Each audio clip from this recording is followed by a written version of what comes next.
अस्सलाम वालेकुम, कैसे हो बच्चों आप सब। उम्मीद है आप सब ठीक होंगे और खैर खैरियत से होंगे। बच्चों आज का हमारा टॉपिक है ए टू जेड अल्फ़ाबेट। आज मैं आप लोगों को ए टू जेड अल्फ़ाबेट पढ़ना, लिखना और कुछ कलर्स नेम बताऊंगी।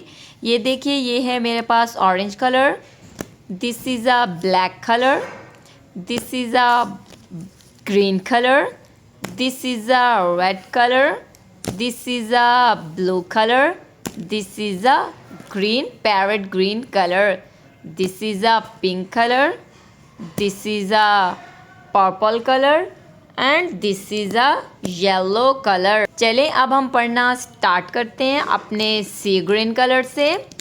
A B C D E F G H I J K L M N O P Q R S T U V W X Y and Z। I hope बच्चों आज का topic आपको पढ़ना, colours ने बताना पसंद आया हो तो आपने मेरे चैनल को सब्सक्राइब करना है, वीडियोस को लाइक करना है। Thank you.